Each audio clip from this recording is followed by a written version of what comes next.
This is Merrill Hoge on the Steelers offensive line.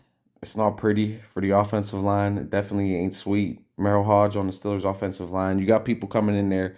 They try they try and are playing patty cake. Your wide receivers don't block anybody, and your left guard, who's a beast in Philly, has gotten destroyed. Your centers destroyed. Your tackles are getting destroyed. I mean, across the board, this is as bad as a group as there is in the National Football League right now.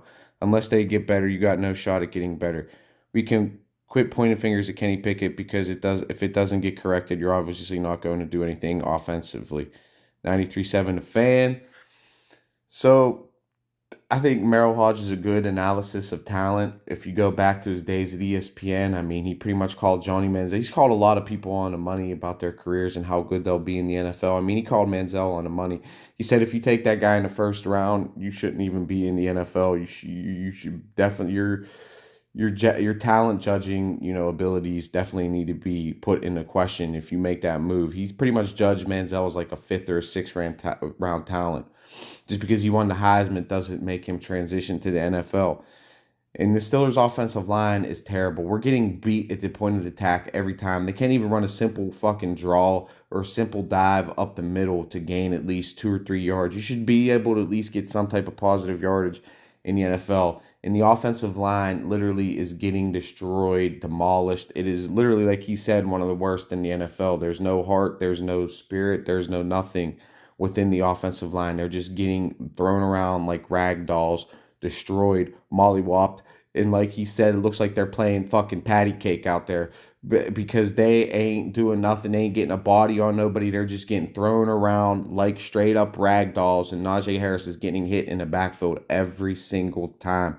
So you could blame the play calling. Even Kenny Pickett, when he does have time and the receivers do get schemed open, he can't hit his receivers. You can't run these jet sweeps with this offensive line. It's just not good enough. They can't hold blocks. They can't stay on a block. They can't even run a simple dive up the middle. So you got to utilize your talent. I said you got to utilize Najee as a fullback. You got to get Jalen Warren in the backfield. Anthony McFarland's on the IR now.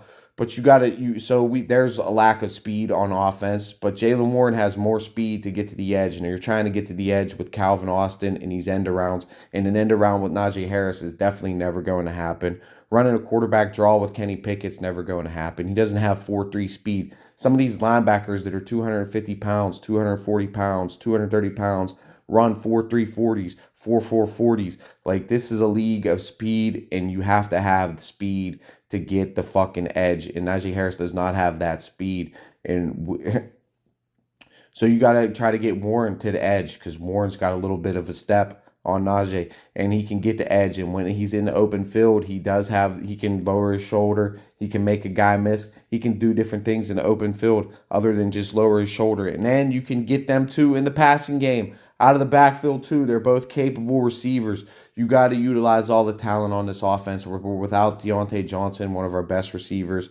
So somehow you got to work the underneath. You got to work easy routes for Kenny Pickett just to get the ball out quick and get the offense into some type of rhythm and get some type of positive momentum on offense. And if that's swinging it out to the running back, running Najee's like little curls over the middle with put him in the linebackers to help get Freiermuth open, to help get Calvin Austin open, running over the middle, maybe a deeper flag or a post route, something to get the ball in the hands of people with speed on this offense to make big plays because having a 3 and out every single time is just getting ridiculous. And you're not going to win a lot of games. The football's won and lost in the trenches. You could talk about defense, quarterbacks, blah, blah, blah. You need to look at Joe Burrow, 0-2, and their offense is terrible. The Steelers' defense has more offensive touchdowns than the Cincinnati Bengals this year, just as many.